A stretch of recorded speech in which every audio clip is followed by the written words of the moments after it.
Good morning, class. Let's begin with Class 12 Flamingo textbook. The chapter which we are going to study today is The Lost Spring, the stories of stolen childhood by Anis Jung. This is a presentation by Mrs. Swati Thakre. Let's talk about the author first. Anis Jung is an Indian female author, a journalist and columnist who writes for major newspapers in India and abroad. She was born in Rourkela and belongs to an aristocratic, very rich family in Hyderabad. Her father, Nawab Hosh Yar Jung, who was a renowned, a very well-known scholar and poet. He worked as the Musahib, or we can say advisor, to the last Nizam, that is the Prince of Hyderabad state. And her mother and brother are also well-known Urdu poets. So here is the image of the writer. Let's see some more information about the author. Jung, Anis Jung, hit the headlines with the publication of Unveiling India, and that was published in 1987, which is primarily a travel diary that focuses on interviews with women. She went on to write many subsequent books on the same topic and talked to women about their everyday lives, and wrote books like Night of the New Moon, Encounters with Muslim Women in India, which was published in 1993, and Seven Sisters, that was published in 1994. Her book Breaking the Silence, that was published in 1997, includes conversations on women's lives from around the world. Now let's have the introduction of the chapter The Lost Spring. The story Lost Spring deals with the deplorable condition, a very miserable condition of poor children who get forced to miss the simple, joyful moments of childhood because of their socio-economic conditions. These children are not given the opportunity of schooling and are compelled to start working early in life. The author, Anis Jung, strives, she works very hard to eliminate, to remove the child labor through her book. She's trying to remove the child labor, and that's why she is striving hard, she is working hard.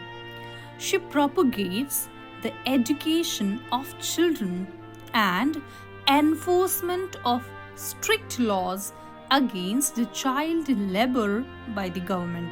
Okay? The message is to put an end to child exploitation and let all children enjoy their day of the spring and joy.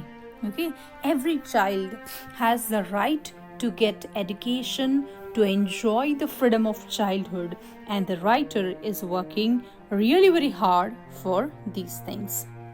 Now, if we talk about the characters of the story, there are very two important characters. First one, or in the first part, we have Sahib-e-Alam, who is a rag picker boy. The other story where we find a very important character in the story is Mukesh, who is a son of a bangle maker. Now let's discuss more about the story.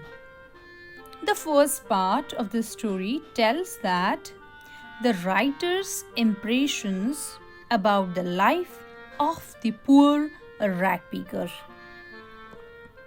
The rag pickers have migrated from Dhaka and found a settlement in Simapuri.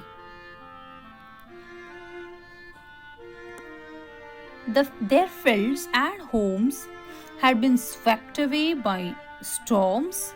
They had come to the big city to find a living. They are poor.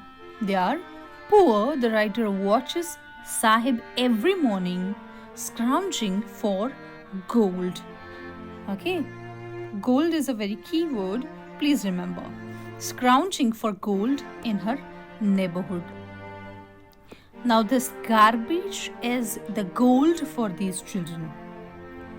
Garbage is a means of survival for the elders, and for the children like Sahib, it is something wrapped in wonder. So it happens in the first part that the author meets Sahib, the rag picker boy. The author sees Sahib every day searching gold in the garbage dumps of her neighborhood. Sahib and his family hails from Bangladesh. His family left Bangladesh as their fields and homes had been swept away due to flooding caused by storms. They came to India in the hope of finding a better life. The author asks Sahib, why does he doing this job, or why does rag picking, why he is not going to school, why doesn't he go to school? And to this question he replies very smartly that there is no school in his neighborhood, and if it happens that a school is built in his area where he lives in, he would definitely go there. And then author very in a very casual mode, she promised that, okay, if I open a school, will you be able to join, will you join that school? And he says, why not, I'm sure I'll join the school. And this promise was like many promises which are made to poor children like him. Okay, these dreams, these promises are never fulfilled by any of the person. The author is embarrassed when Sahib turns up.